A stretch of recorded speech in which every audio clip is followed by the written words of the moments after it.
Support Narativ's independent journalism at patreon.com/narrative and check out our podcast wherever you get your podcasts. And don't forget to subscribe and download.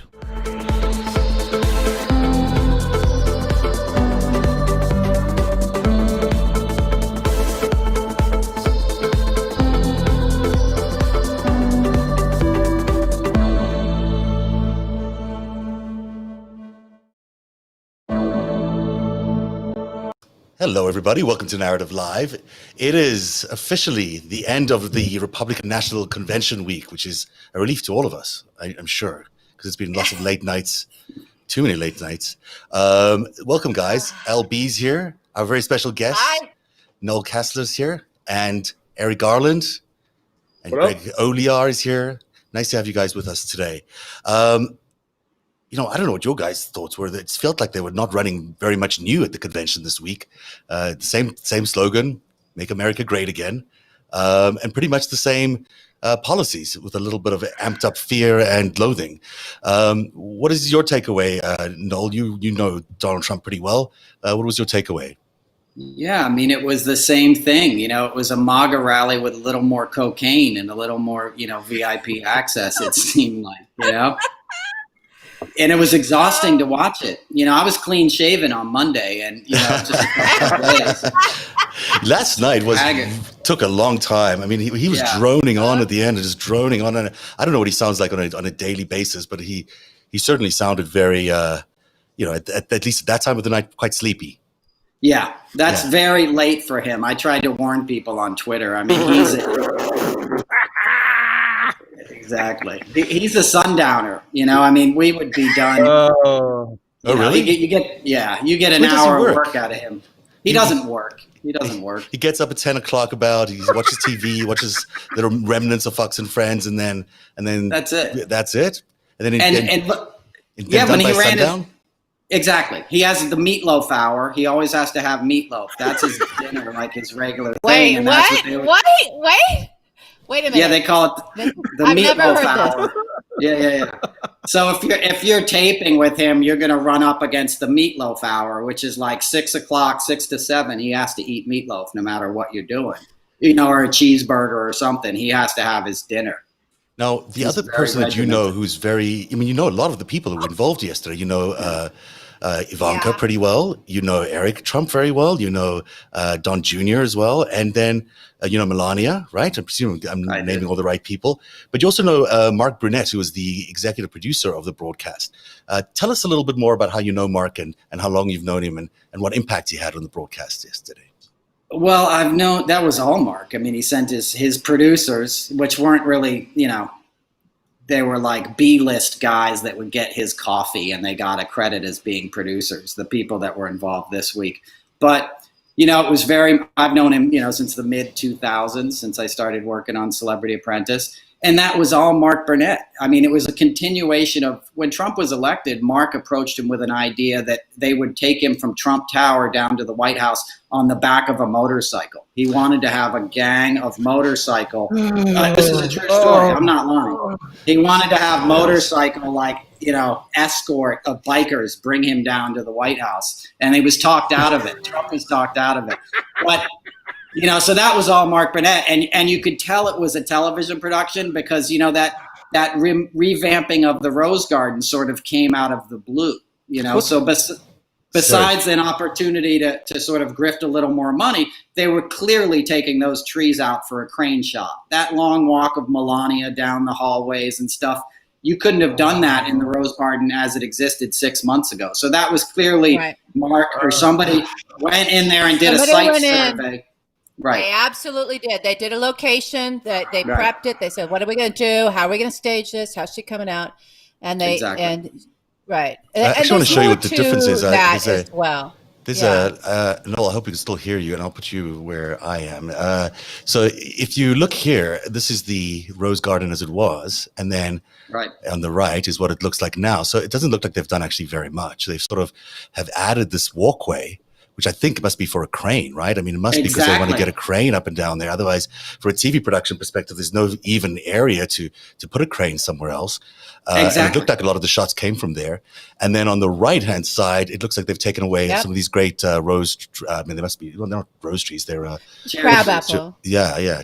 So I think the crab apple. Yeah. So that's we can see her walking, I think, was the point behind that, because she took this long, strident walk all the way down under that portico, and at the start of her talk, and it was captured by that crane. So I think that whole renovation, it seems to me like you're absolutely correct, was all about just replacing the allowing the crane to be there and allowing the stage to be there and allowing her to walk down that walkway. Yes, you're absolutely right. That's what it was. You can see it clearly in that picture. They just pushed a jib right down that thing at the pace of her walking and got the shot. Yep. That's exactly how you do it if you were shooting a TV show. I mean, I got to say, from a production perspective, I was really impressed by him. I thought that they did what they did. I mean, I thought the pageantry of the event, and he's pretty good at. Am I frozen? I look like I'm frozen. You're frozen. I'm frozen. The pageantry of the event certainly felt like there was a lot of the big jib shots that he's famous for. We got to see the White House in a grand way. I really thought there was a lot there that was very impressively done. I don't know why I'm freezing, so I'll put up a little photo for something else, and then I'll keep talking. You're frozen in mute horror because. So it was very well. This is just starting. I've heard every crazy thing, but I'm just so glad to have you on. That we're just starting 15% past the crazy that I thought we'd end up at, and we're at a sprint. So I just love this go. Okay, so. Well, let's talk about this for just a little second. Yeah. I mean, that was such an abomination. What they did, broadcasting that.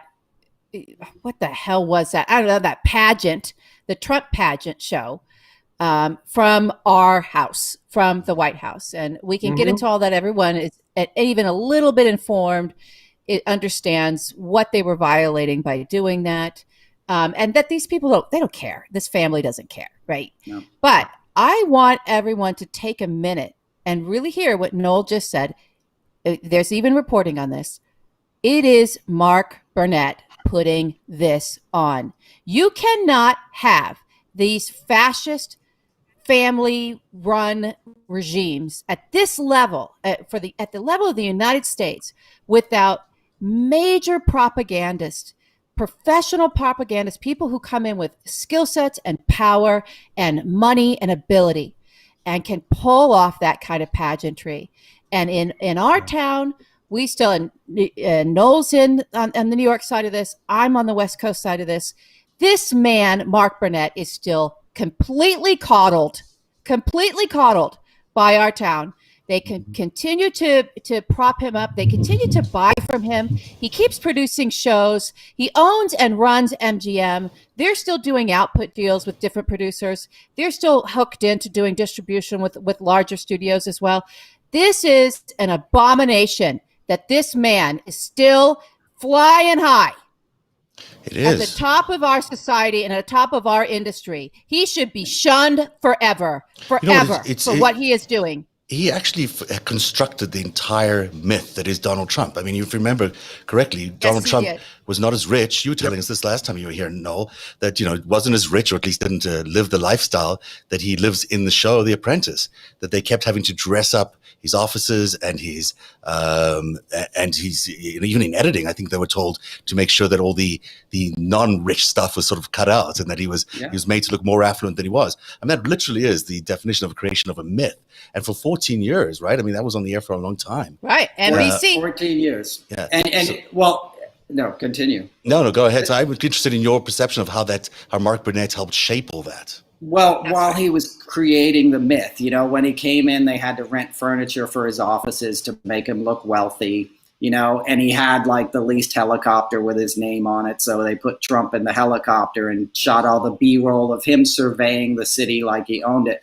But the thing is, while he was creating that myth and the crew was creating it, Mark was exposed to who Donald Trump really was. He was using the N-word, as I told you last time, with impunity in front of he was saying the N word, and he would say spick, in front of obviously Latin like sound guys and stuff. So he was doing all this boorish stuff. So Mark wasn't only creating a false image, he was cleansing the personality and packaging it to middle America. Whereas if he was a true reality show, people would have watched it, but they would have watched it to see what a racist idiot Donald Trump was and how he was really broke and not really a billionaire. And another producer would have been happy to go in that direction because that would have been ratings gold too. But Burnett rather had an ulterior motive with Russia and Putin. Like, let's make this guy into a worthy commodity as an asset for perhaps what we're seeing now. Right. Let's talk a little bit more about that. I'm really interested in that because he was really connected to Putin, right? I mean, there were two instances. He tried to do shows for the Russians. One was called Destination Mir, and the other one was called. Well, the other one was a show attempting to do a reality show around Putin himself, an outdoor reality show around Putin himself. I mean, that's not getting access to Putin is not easy, presumably. No. And getting two shows like that's supposed to be pretty hard to get approval for. Can Eric, I quickly explain that? Please. Yeah, please. Do you know somebody who works for a KGB officer producing propaganda? You know who that is? What we call that? That's an agent or a spy of some form. Yeah. Let me say this. Let me just say one thing. You gotta consider having Tom Arnold. Tom's a friend of mine. He knows Mark better than anybody I know in that town. Mark was on it. Mark, I'll get you him. We'll talk. Mark was on his way to South America. He was like a British, special forces guy who was going to a colony in South America to kill black people, which is to kill minority, which is what they were doing in the early 90s and stuff. He was Eric, you got to have Tom on. He knows the details. But I remember Mark Burnett was on his way as part of the British. He was on his way to be a British. He was a British special forces guy who was on his way to South America. Got off the plane in L.A. Decided it would be better to make it in L.A. than to go in the jungle.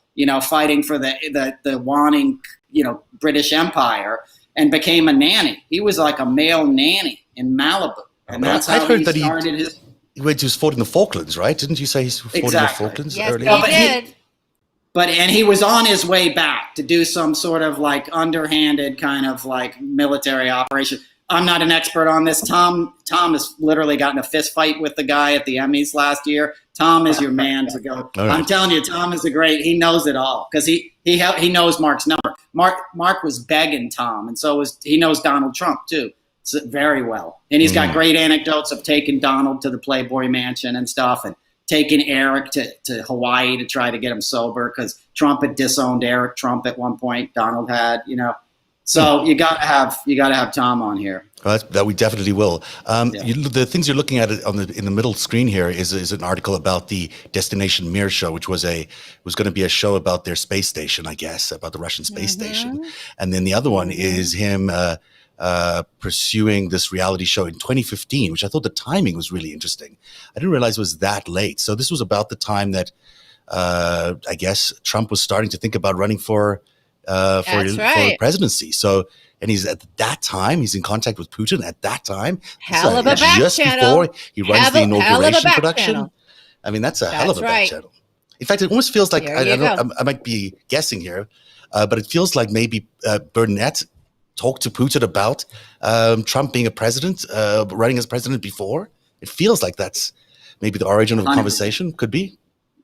Exactly. And I'll say this and I'll shut up. When I worked on The Celebrity Apprentice, Felix Sater had Trump Organization business cards. Right. Felix Sater was the guy who put Ivanka in Putin's chair behind his desk in the Kremlin when she was trying to build Trump Tower. So there was a couple people involved, but Mark was the glue that sort of made all these worlds connect and gave it a wash of legitimacy. Tom Barack came in with some Hollywood money. They are friends. Right. They are but friends. I make this one point and I'll shut up. But like Trump follows 47 people on Twitter. Okay. Two of those people are Mark Burnett and his wife, who's blocked me, Roma Downey. Blocked by an angel. Oh, she blocked me too. She blocked me too. Blocked by an angel. Yeah. Oh no! Listen.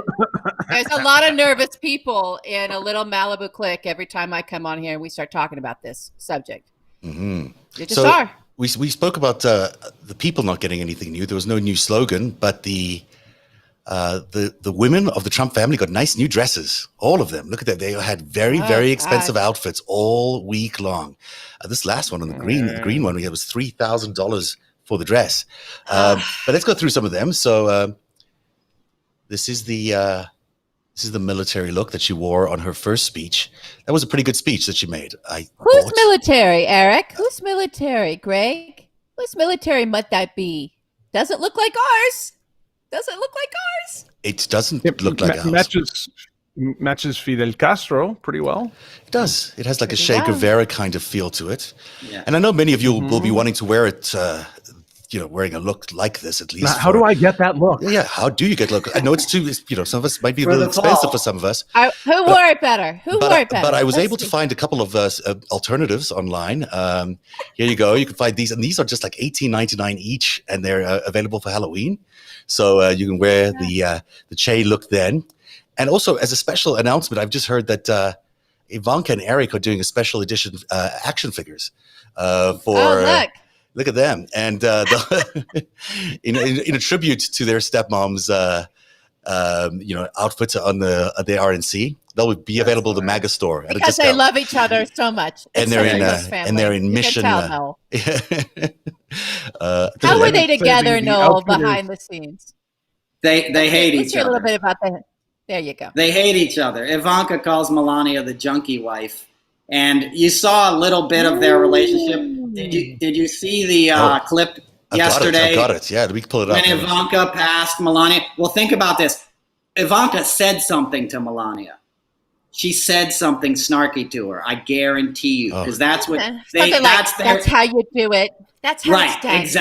Exactly. That's what I saw. Their relationship was very much like just the air of politeness, but a cutting little barb. And whatever she said, she sort of wounded Melania, because Melania gave that fake smile and then took in the insult. Right. That's what I saw in that moment, having seen them behave like that. I've seen Ivanka in one place, the Emmy Awards once, and she really is not a nice person. Because sometimes they have these kids, they autograph celebrities autograph their whatever items they have outside the Emmy Awards, and she was so rude to all of these kids. Like, she was really, really rude to every single one of them. And I mean, how can you be rude to kids? And that's just she does not seem like a very nice person at all. She's not. And I told you last time, I mean, she had a 5-person glam squad that Mark Burnett had to pay for, and she would show up, the glam squad would show up 6 hours early. She was the only one who got a trailer, and it was the longest trailer I've ever seen. I was like, does he have a sweatshop in there? Like, is Will Smith on the show? I mean, literally, it was like, it took up half the underground parking lot at the Museum of Natural History. Everybody else was piping drink, So tell me about Eric then. You mentioned I think you mentioned on Twitter the other day that he is a maybe not Trump's son. Rudy Giuliani. Next time, put up a picture of Rudy Giuliani's son who works in the White House, and put up a picture of Eric Trump and put them side by side. Okay? Really? And tell me who his dad is. Oh, that's like the Prince Harry experiment. When you look up Prince Harry and what was his name, the lover of Princess Diana. So it'll be a similar kind of thing. So Giuliani's son works in the White House. I didn't realize that. That's a whole other thing too. He's the director of outreach to sport teams. Oh, because you need that. Oh, so I do outreach to Greyhound track racing and highlight betting. Yeah. I used to work at a publishing company in the 90s, in between TV gigs, and it was basically like a money laundering op for this, mobster. And there'd be dudes named like Rocco who had an office, and I'm like, what does Rocco do? I've never seen him. Oh, he's in shipping, He's in logistics. I'm telling you. Logistics. Everyone's in logistics. He's in logistics. They're like, shut up, kid. So Giuliani had an affair with Ivana. Is that what we're meant to believe, or is it with Ivana? Yeah, but I mean, I can't prove this. That's speculation. But they look the exact same to me, and the two of them were tied at the hip. Donald and Rudy Rudy cleaned out the Italian mob so the Russian mob could move into New York City. Right. He's seen as a I've hero. heard that from That is somebody correct. here.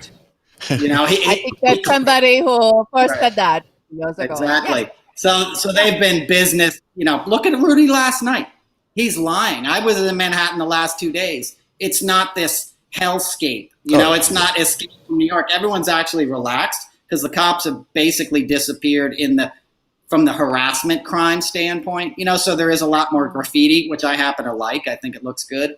But if you listen to Rudy last night, you basically wouldn't make it out of Manhattan if you happen to, drive your car down there. And I've driven in and out last 2 days. Yeah, I mean, it's certainly Kurt not Russell what to come in. It's not what he described. And They're in an 80s action movie all the time. They're in the 80s movies. Right. It's so sad. It's so sad and so pathetic. These old men. These are grandpas. These are old grandpas. I'm sorry to all the old grandpas out there, but why are we listening to these? And I know our guy that we're putting in there is one too, but I mean, look, Rudy's got a compound. Fantasy. Right. Rudy's in a Exactly. fantasy. I agree. Rudy's got a big house in Bridgehampton. You know what I mean? Rudy made a fortune off of 9/11 and speaking. Oh, yes, he did. He's got, he's living the high life, and he doesn't believe any of the stuff that he's spewing. I don't want to get too gossipy, but like I did the 9/11 memorials. It's like too late for that. I did. You just said the guy's dad was like, but I did the 9/11 memorials forever. From like the second year, the first year we started doing them until the museum opened was the last one I did.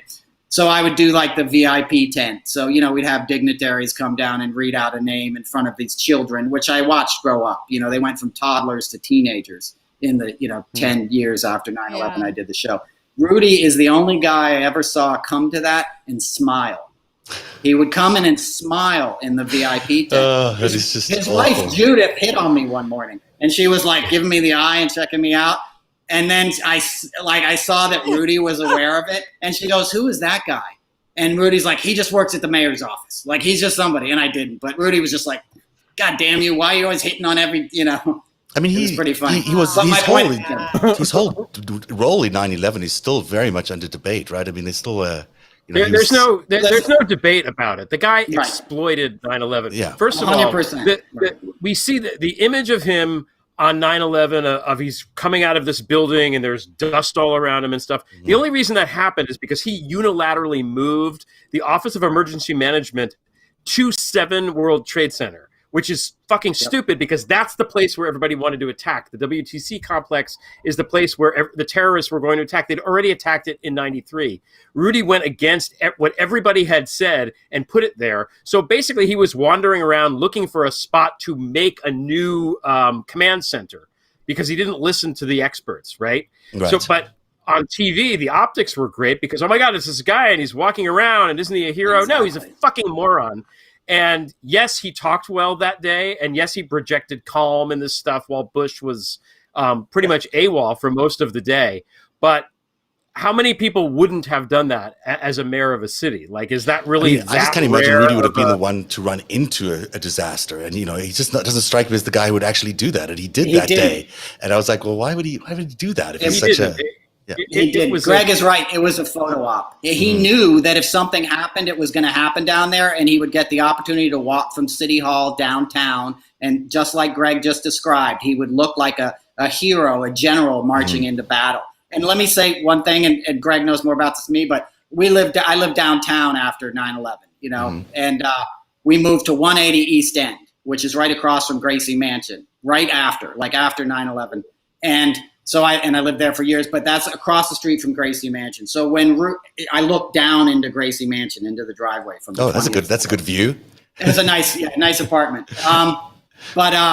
So when Rudy told everybody the air was safe to breathe down at Ground Zero for the months after, we were on the East River. So the winds would change at 3 a.m, and the bedroom, it was a nice fall, so we would leave the windows open. The bedroom would fill up every night with this acrid smoke of burning computers and other horrible things that you don't want to smell. And I was like, this can't be good for anybody.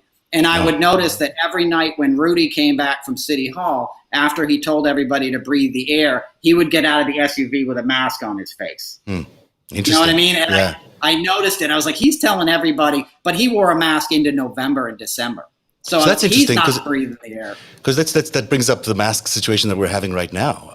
It seemed remarkable to me that they had so many people in a venue like that when there is just, coronavirus is still spreading. And I guess this goes back to Mark Burnett's ability to create a myth. But boy, that's not a healthy situation. They seem to have, endangered people's lives by all accounts. We haven't seen the results of that yet, but it sure looks like it could have.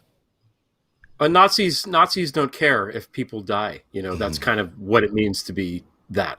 So, what's the sacrifice of a Herman Cain or 3 if it makes for a really good shot? Why not chop down the cherry trees that Jacqueline Kennedy Onassis planted if we can get a good shot of Melania? Like, let's create this myth. Who cares if somebody gets the disease? Because I think there's already reports that people have it that were there. Oh wow! That's what I read. That. That's what I read today. Are there really?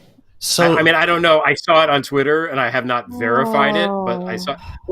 Well, maybe everybody's Rudy. Rudy's like also one more thing. Wait, one more thing about the wiping sweat. it on his girlfriend, and it's like, what is he doing? I spent the summer.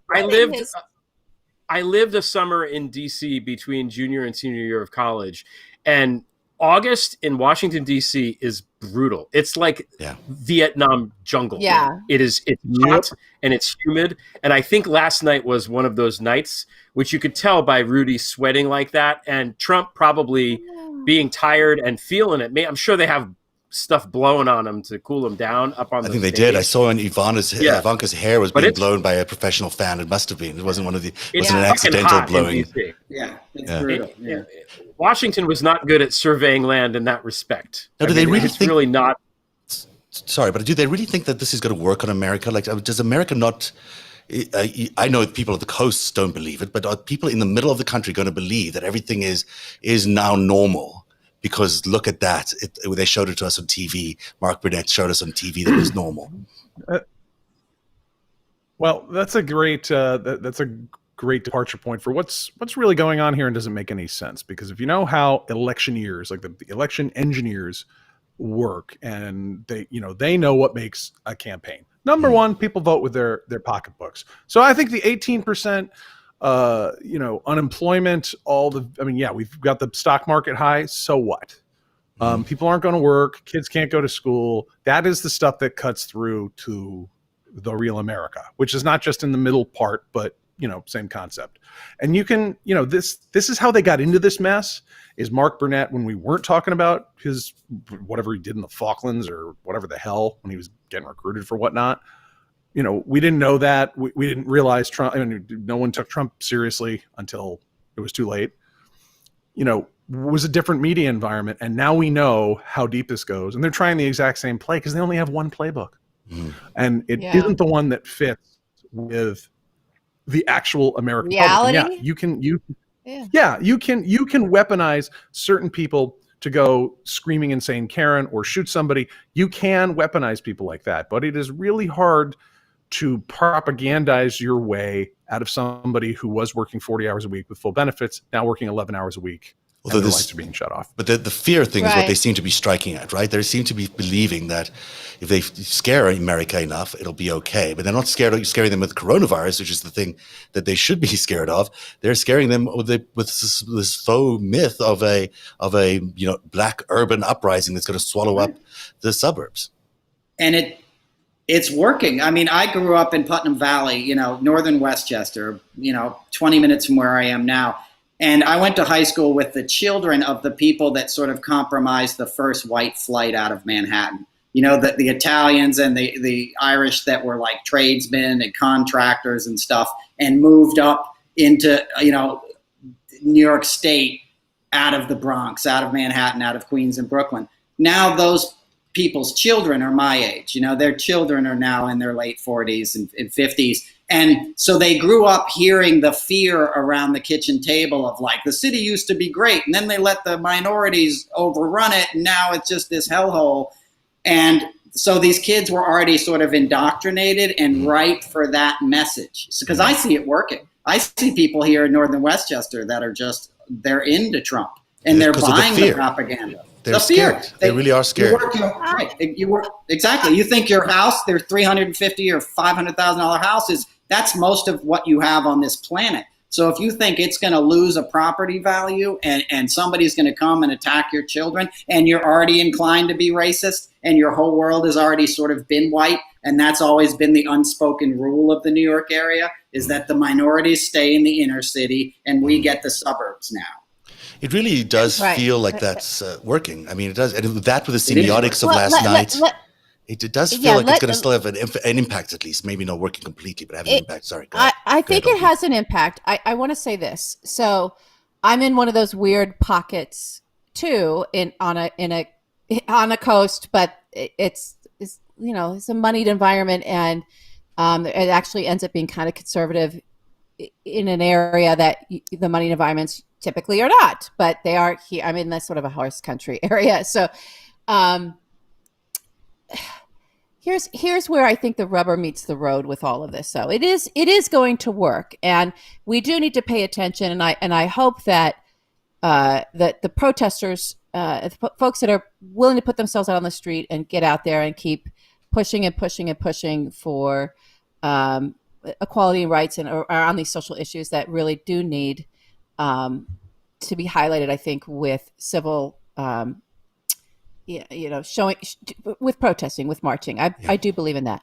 Hang on to the light, hang on to daylight is what I would say for those folks. Let them have the dark. Let the dark be for the other folks, but keep your stuff in the daylight.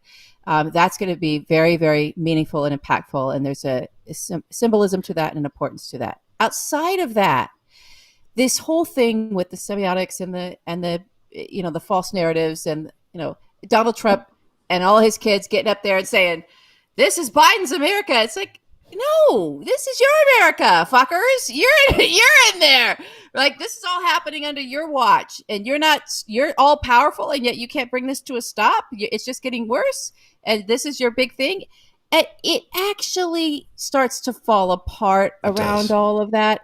And when you're just sort of saying, well, it doesn't, we're going to just keep lying, which is what the Trump whole thing is. We're just going to lie.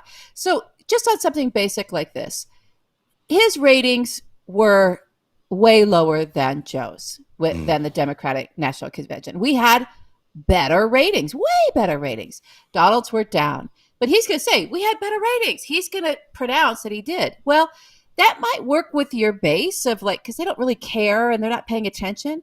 But the reality is, actually, no, you didn't. People aren't paying attention to your message in the same way they're paying attention to Joe's. Now, what were the ratings like in the swing states is really the question to be asking, because the swing states are not the coast, and there's a very different sentiment around that. And we look at what's been going on in Kenosha over the last few nights.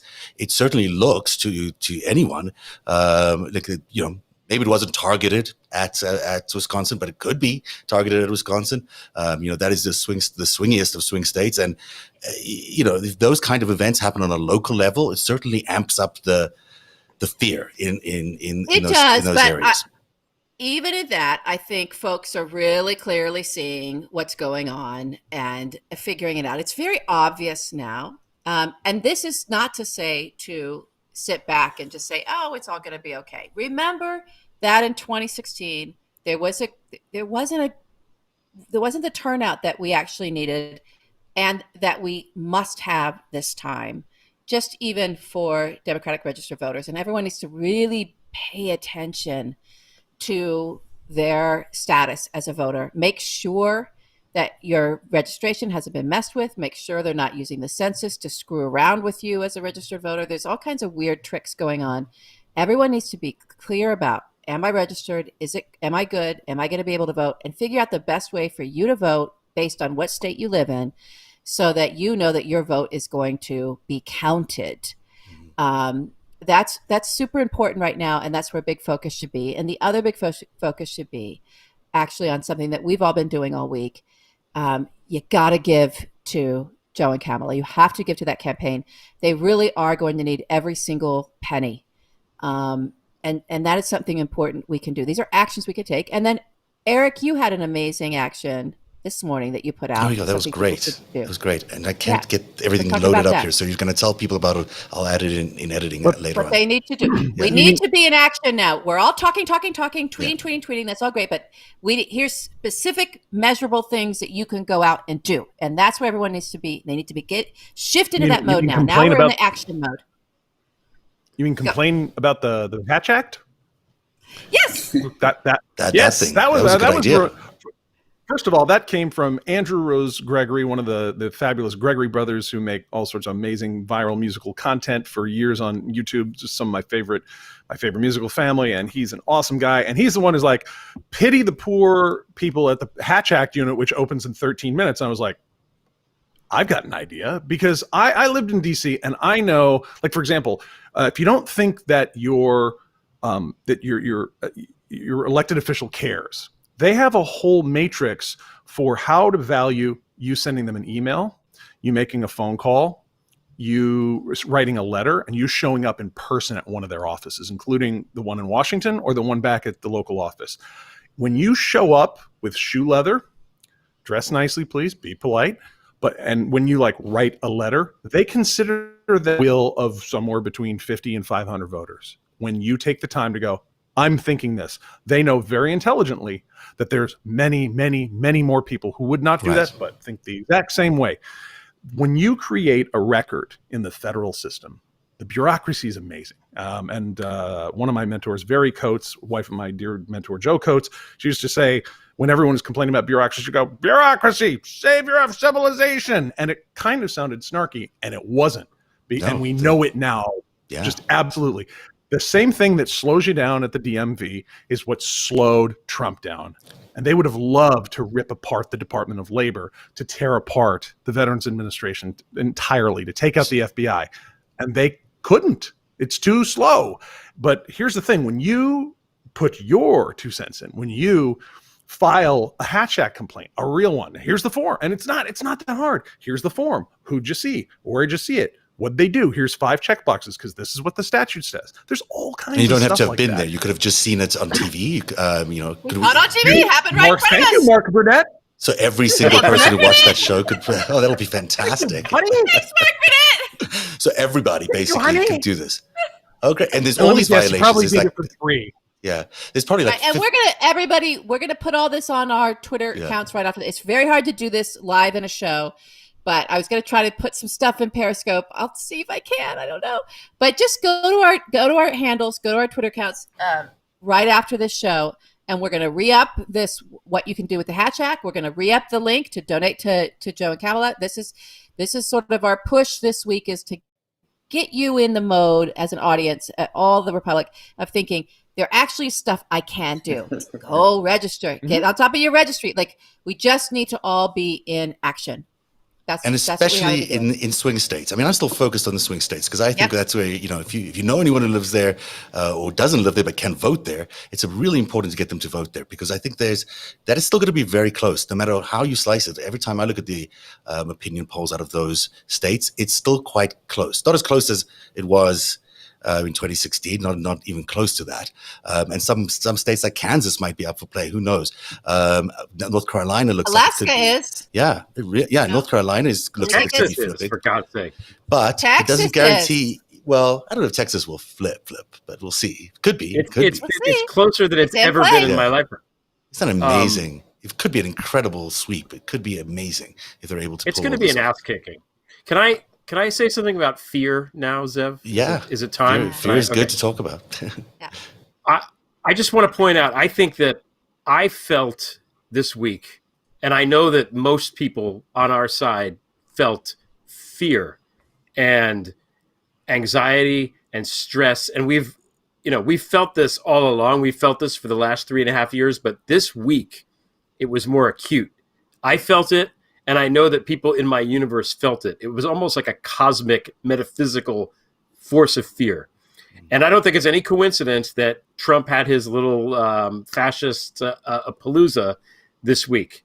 I think this week was designed, that event that I didn't watch it. I just read Noel's tweets about it, which was much more entertaining. I didn't watch a second of that fucking shit. Sorry. But the fact that it was even happening and I was aware that it was happening filled me with dread, honestly, because that's the one time that they have the platform that they can look in the cameras and create this reality. And the day that Trump spoke, the hurricane was coming. There was terrible weather here in upstate New York. There thunderstorms and weird clouds and all this kind of stuff. My 14-year-old said, "Oh, on TikTok, this is a day of manifestation, and all this weird shit is going to happen." Really? And and there seemed to be this cosmic pitch and moment to yesterday for whatever reason. And then, it's over. And I swear, I woke up this morning and I felt like so much better, like a weight had been lifted. And the reality is that it had, because that was their best shot last night. That was the time that all of the networks were going to show their little fucking bullshit without any or much filter. And they can't do that anymore. It's over. We survived it. The ratings sucked. Yes, it looked good. Yes, the military, outfit was very final 5 minutes of the last episode of The Hunters that Melania had. Very cool, chic and this and that. But the message was bullshit. And Zev, I need to correct you from something you said at the top of the show. Yeah. It's not Make America Great Again. It's Make America Great Again. Yes. Which is... Is that really the slogan? I didn't see that on the... That's what fucking Mike Pence said it. He said it out loud. He said it, but I didn't see it on the poster. I missed it. With a straight fucking face. Make That's America hilarious. Great Again. Amazing, it's amazing. Like Spinal Tap, tonight I'm going to rock you tonight. You know, it makes no sense. And like, if you can't penetrate that, if you can't make the leap, hey, wait, isn't America supposed to be great already? Because these guys are, there's no hope for you. Right. But I think that people do know, and I know that this week has been rough on people emotionally and psychologically, and it's a fucking psyop. And we survived the psyop. That's what I want to say. We survived it, and now it's all fucking downhill for that guy. Fuck you, Trump. And his speech was terrible. Oh. Yay! Good, well said. Very well said. Well said. I did think that whole thing that happened in Kenosha was meant to play out differently. I'm not saying it was planned or anything like that, because I have no idea that it was. But the sparking of tension and the shooting of protesters, I think at least they were going to capitalize on it differently into Trump's speech on Thursday, and then they didn't, or maybe couldn't, because the speech, because the 17-year-old teenager was arrested. Now it's a little conspiratorial, I get that, but it's more, when you look at how these events have been constructed elsewhere in the world, where you have these psyops, but they also are actual provocation events that happen on the ground. It's not out of the realm of reality that something like that could have been not created, but at least an environment in which that could happen would have been fostered. And it certainly feels like that Kenosha militia, was looking for some trouble, if it were on that day.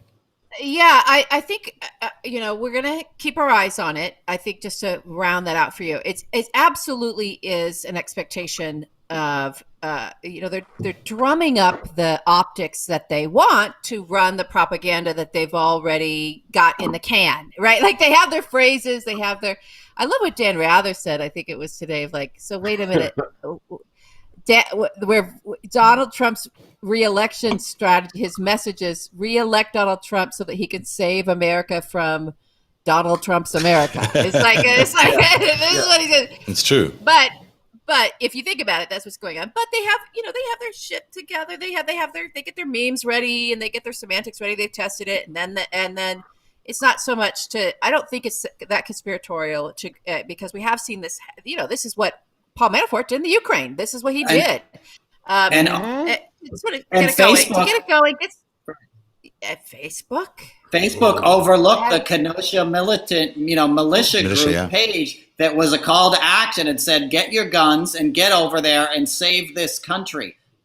Somehow that was flagged a bunch of times, but Facebook overlooked it. A bunch of Facebook employees are pissed off at Mark Zuckerberg tonight, but it stayed up there. Right. And it did the damage it was intended to do. A dude and his mom got their guns and went there and murdered 2 people and blew somebody else's arm off, But because it was discovered and the way it was, I think they ended up counterplaying against their narrative yesterday. Go ahead. I don't Greg. think that they depended on or they thought that the sports teams would react the way that they did. Right. So shout out to the NBA and the Milwaukee right. Bucks. Yes. The Milwaukee Bucks, who are the best team in the NBA and are from the state of Wisconsin, decided almost spur of the moment to just it's called a wildcat strike. It's not a boycott, to just be like, "Nah, fuck it, we're not playing." And that was the domino, and it tipped all this stuff. And the NBA, as the corporation that is the NBA, went all in, allowed the players to postpone the games. If you tuned in on TNT, Kenny the Jet Smith, who's the longtime guy in the studio, walked out in solidarity. And Chris Webber, always one of my favorite players, gave, I think an off the cuff almost, it seemed like, talk for like 10, 15 minutes that was really great that you can watch on YouTube. And then, I mean, the NBA is progressive and liberal relative to the sports leagues, but the fucking baseball games got postponed. The baseball players. Baseball, it doesn't get more conservative. Even football isn't as conservative as baseball. So, like, that had real meaning. And well said. And can I just say, I worked on All-Star Game weekends. I worked on the big, the halftime show at the NBA All-Star Game for like 13 years. And like Greg said, the NBA is progressive and they're like a family and they're smarter. NFL is like a bunch of mobs. Like the Super Bowl is just like a mob run. They don't care about anything but money. Obviously it's gladiators, but the NBA is hip and smart, and I think that they're leading. I think, like Greg just said, it's spilling. The NHL canceled their games today. I really didn't know that either. That's what I heard. It took them a while, but the NBA right, also but even the NHL, I mean, that's as white as it gets, right? Yeah. No, even the guy but the NBA announced today that the NBA arenas that they play in are going to be voting sites. Exactly. Right. And those arenas are all in inner cities mostly. They're mostly down.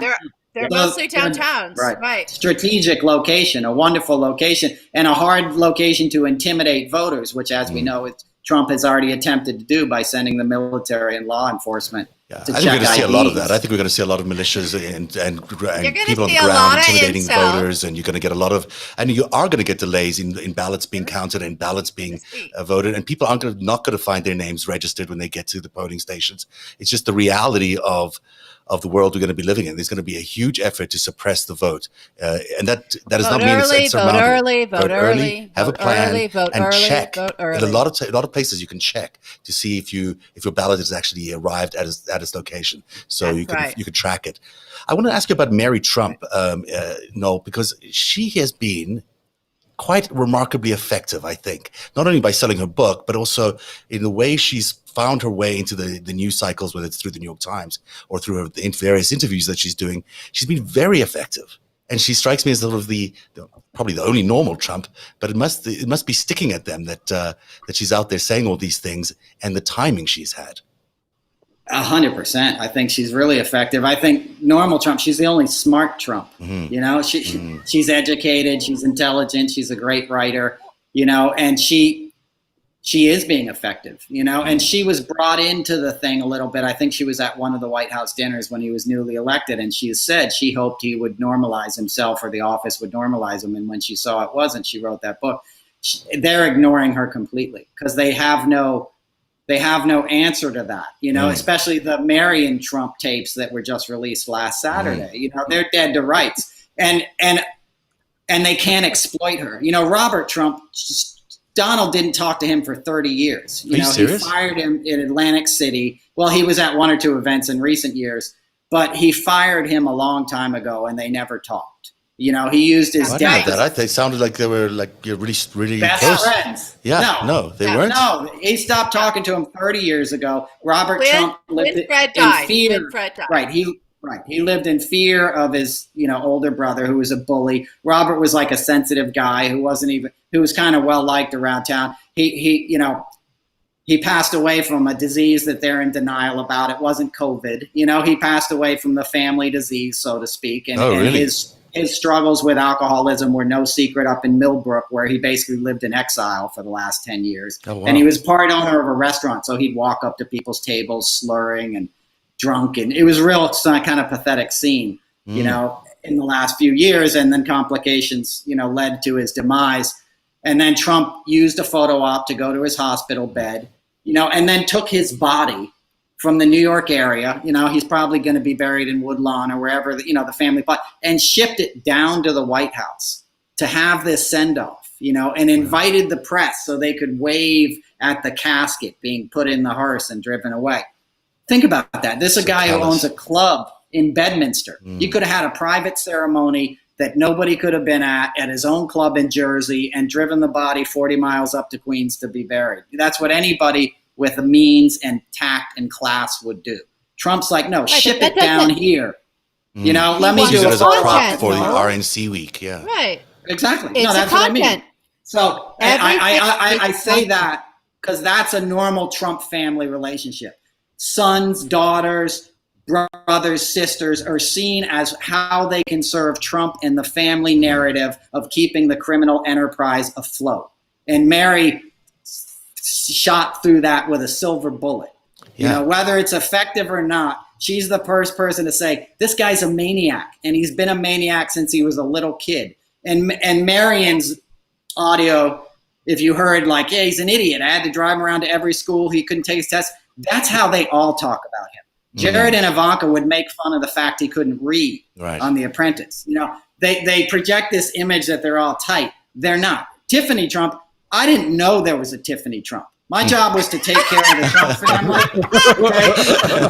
Oh, hi. Who are you? I didn't. Didn't Donald Trump not know there was a Tiffany Trump at some point, or didn't know there was one Trump when in the Mary's book? She wasn't on The Apprentice. Anecdote. You know what I'm saying? She wasn't camera ready in his mind. So it was like when in 2016, I was like, oh my God, there is a Tiffany. I forgot about her.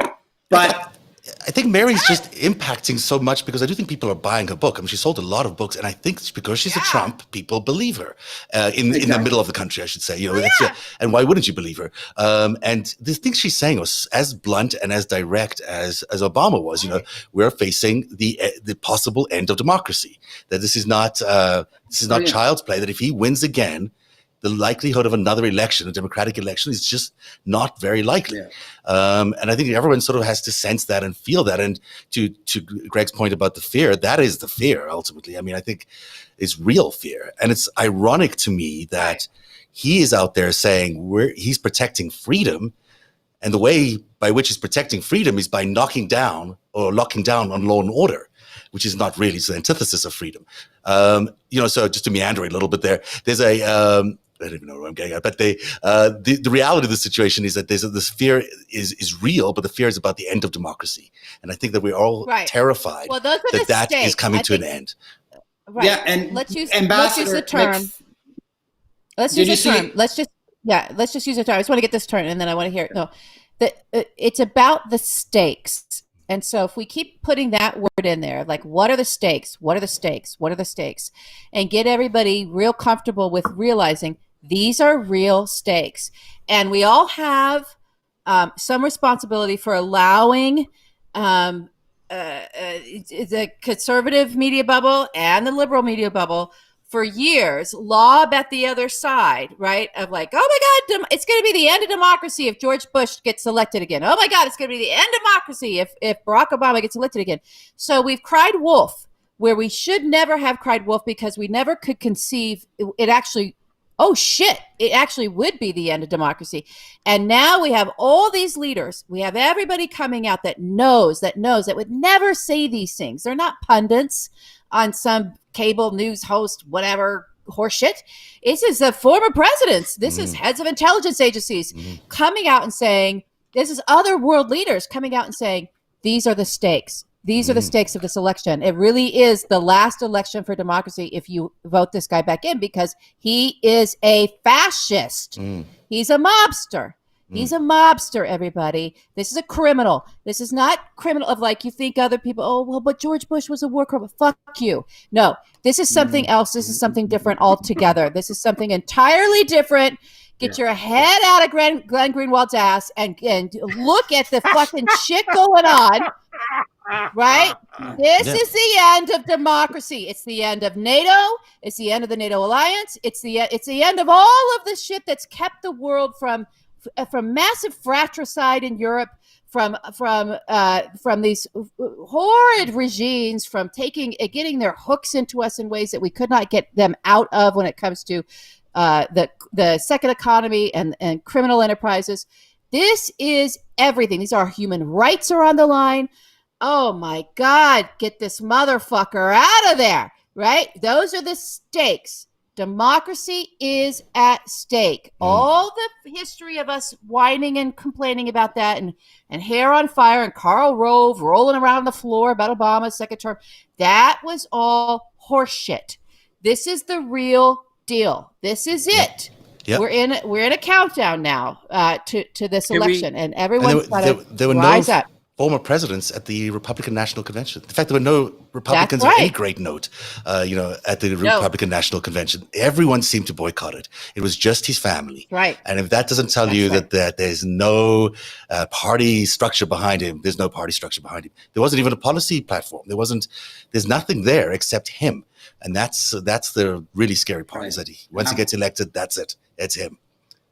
That's it. It's a family. It's a family. It's a monarchy. Yeah.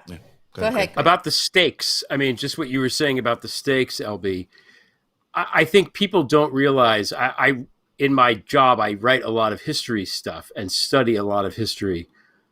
The American experiment is so rare and precious, and it's an anomaly historically to have, especially the last 50 years, my lifetime, to have no big wars, to have no want, really. I mean, we have, obviously people are suffering and this and that, but as a society, we're in really good fucking shape. You have to go back to the only analogous time was in the Roman Empire, if you were a Roman citizen and Antonius Pius was the emperor during that time period. That was 2,000 years ago.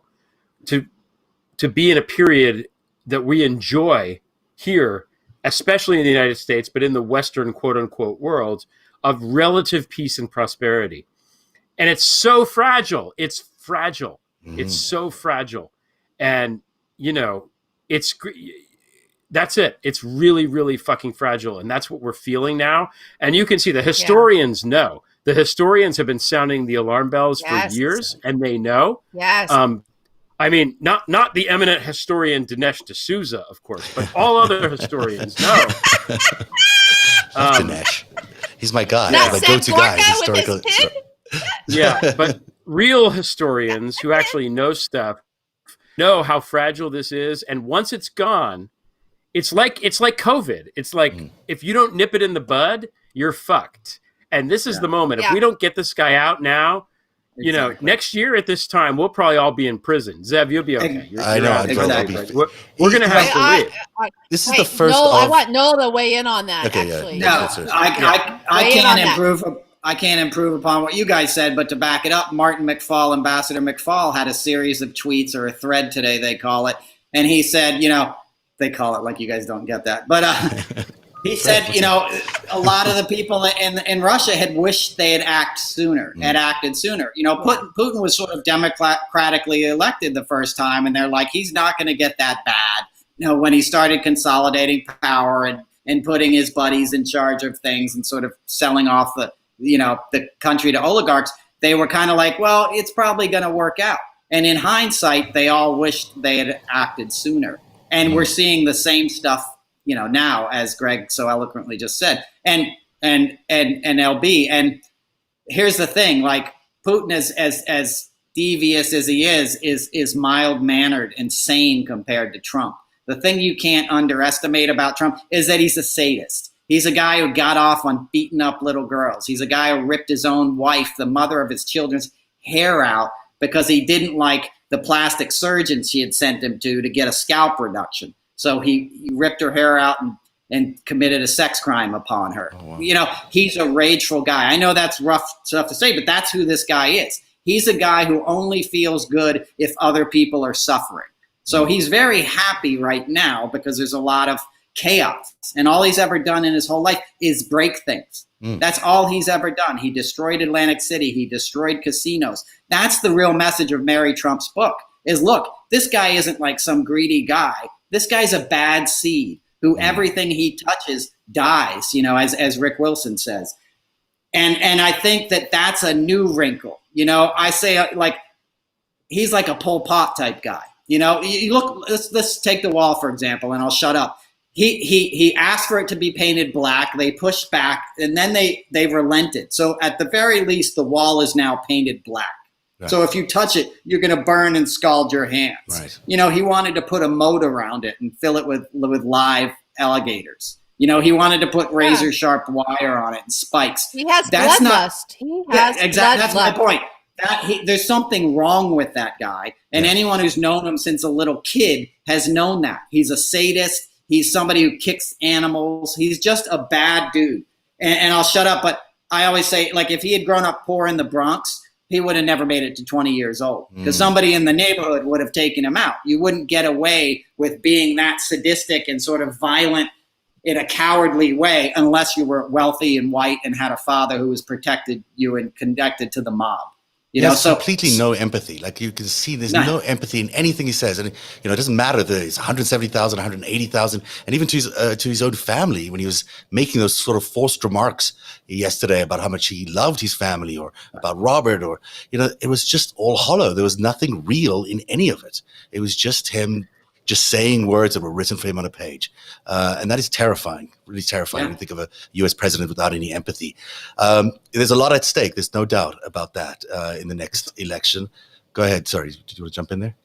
No, something just popped into my head. And you know how there's been so much news and stuff in the last 4 years, but this has always bothered me. And I want to circle back to it. In one of the debates in 2016, they asked some fucking asshole asked Hillary and Trump each to say something nice about the other person. Oh, yeah, this bothered me too. And fucking Hillary, not fucking Hillary, dear Hillary, Saint Hillary, had to come up with something nice to say about this guy for whom nothing nice can be said. Right. And she said he was a good father. He's a good dad or something. He said he was a good dad, which is fucking bullshit. The kids.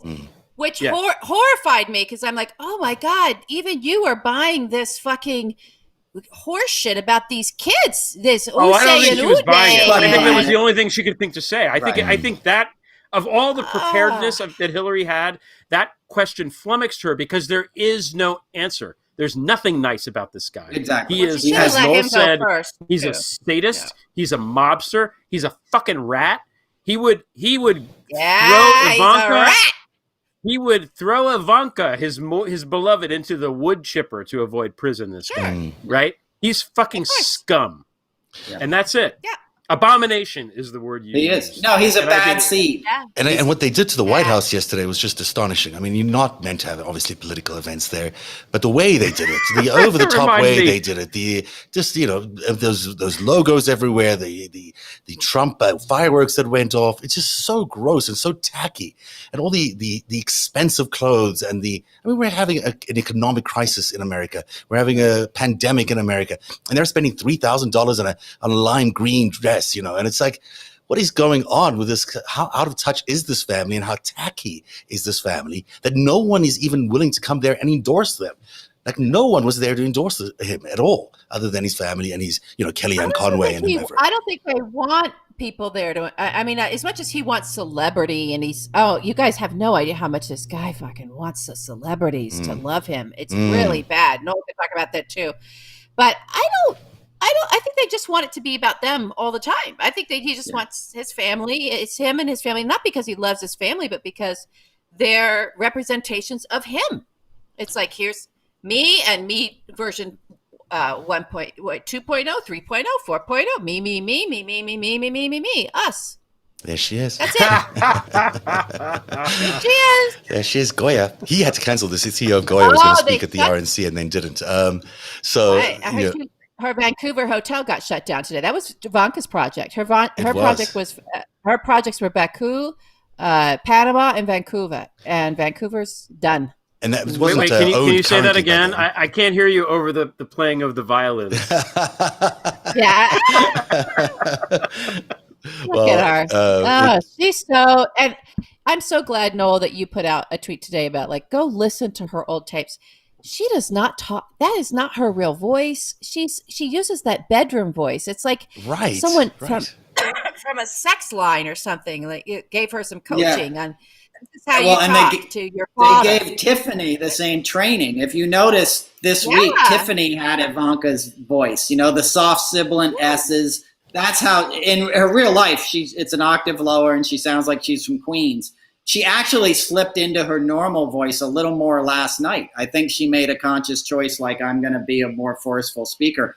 But that's all a put on to help her dad, you know, to manipulate her dad. And she would do it on set. She would be like, "Hello, Father," you know, with the sibilant cooing, and then she'd come back, "He's going to do it." You know, like literally, it was like, whoa. You know, they're all acting. They're all playing their own roles. And Jared, you know, we don't have time to get into this, but Jared's got his own agenda in this mix, and it's just all insanity. It's Game of Thrones. It is Game of Thrones, and we're all the but bit the players. porn version. It's like porn star Game of or like cheap porn Game of Bones. Game of Bones. I'll leave you with this one image. So here's Barack Obama in the, I think it's 2012 White House Correspondents' Dinner, where Donald Trump was a guest at that dinner. Oh, yeah. And there was rumor that, you know, Trump was about to run for president, and Obama, the coolest way ever, does this. You know, this is what the White House will look like, and you see the image of what the White House would look like, and as Obama projected a Trump presidency would look like. That. And so you've got the gilded collars, the columns, and then the giant chandelier, and what does it say? The Trump White House presidential suite above it in this tacky architecture. 2 golf players in the front. And, you know, and she did. Forward. She put a lawn in. I mean, Melania turned the Rose Garden into a lawn for $60 million. I don't know if the 60 million is true, by the way. I looked into it today. I don't think it was 60 million, but it could have been a significant amount, I'm sure. Sake. But, you know, that's what we got last night and throughout the week was just a gross, tacky, over-the-top propaganda campaign on top of one of our most precious and prized possessions. You know, we love that White House. It has seen so much history, and as they, you know, rip out so much of it from whether it's just the Rose Garden or whatever else they're doing inside, there's just always a feeling that they're just soiling the place. It's time to get them out. It really is time to get them out. Well said. Thank you, and thanks for joining us, Noel. It's been great having you back on. Hopefully you'll come back on again. It's terrific to have you here, and thanks, guys. It was a great show. Look forward to seeing you again next Tuesday. Cheers. We made it through the week. We did. Support Narativ's independent journalism at patreon.com/narrative and check out our podcast wherever you get your podcasts. And don't forget to subscribe and download.